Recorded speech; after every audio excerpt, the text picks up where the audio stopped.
একটা ছেলেকে ভালোবাসার জন্য শুধু সাহসটাই ছিল না, বাকি সব ছিল। অনুভব, অপেক্ষা, ভালোবাসা সব ছিল। কিছু ভালোবাসা পৃথিবীর কাছে গোপন থাকে, কিন্তু সেই ভালোবাসায় কোনো অভিনয় থাকে না। থাকে শুধু একটা মন যা দিনের পর দিন চুপচাপ কাঁদে, শুধুমাত্র একটি কথা শোনার জন্য সে আমাকে কতটা ভালোবাসে। এই গল্পটি শুনলে আপনাদের হৃদয় ছুঁয়ে যাবে, বুঝতে পারবেন ভালোবাসা কাকে বলে। এই জন্য আপনাদের সম্পূর্ণ ভিডিওটি দেখার অনুরোধ রইল। তো চলুন গল্পটি প্রথম থেকে শুরু করা যাক। আমি আবির, একজন সাধারণ ছেলে, দরিদ্র পরিবারের সন্তান। স্বপ্ন নেই, বিলাসিতাও নেই। হঠাৎ একদিন আমাদের পাড়ায় একটা মেয়ে এসে থাকলো। গল্পটা সেখান থেকেই শুরু। প্রথম যেদিন মেয়েটিকে দেখি, মনে হয়েছিল আমার দুনিয়াটা থেমে গেছে। ওর হেঁটে যাওয়া, স্কুল ড্রেসে বাঁধা চুল, বইয়ের ব্যাগ সব যেন আমার কাছে স্বপ্নের মতো লাগতো। আমি তার বাড়ির সামনে সময় কাটাতাম, কোনো কাজ না থাকলেও।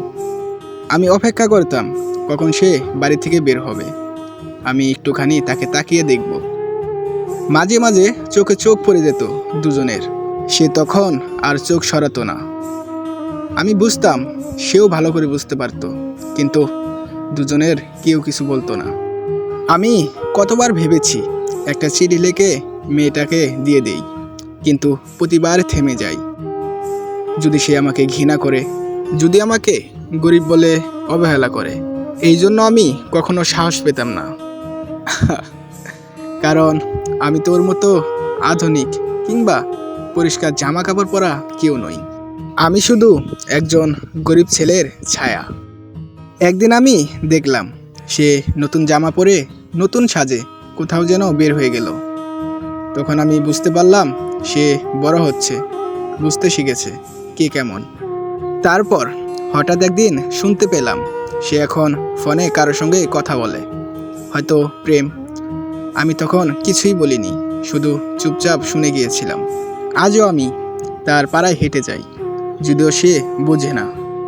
ওকে আমি এখনও দেখি রাস্তার পাশে দাঁড়িয়ে, কিন্তু আমি জানি আমি আর কেউ না ওর চোখে। ভালোবাসা হয়তো কেবল অনুভবের নাম, বলার না। আজ 1 বছর হয়ে গেছে তাকে ভালোবাসি, কিন্তু কখনো বলতে পারিনি। সে হয়তো এখন নতুন শহরে, নতুন মানুষের সাথে। কিন্তু আমার এই পাড়ায়, এই গাছটির নিচে, এই রাস্তার ধুলোয় আমি তার ছায়া এখনও খুঁজি। কিন্তু আমি জানি ওকে ভালোবেসে আমি কোনো পাপ করিনি, কিন্তু আমি সাহসী হতে পারিনি। আর ভালোবাসা কি কেবল সাহসীদের জন্যই? ভালোবাসা যদি বলতে না পারা হয়, তবে কি সেটা কমে যায়? না, ভালোবাসা তখন আরও বেশি হয়। কারণ তখন সেটা আর কারো না, শুধু নিজের হয়ে যায় সারা জীবনের মতো।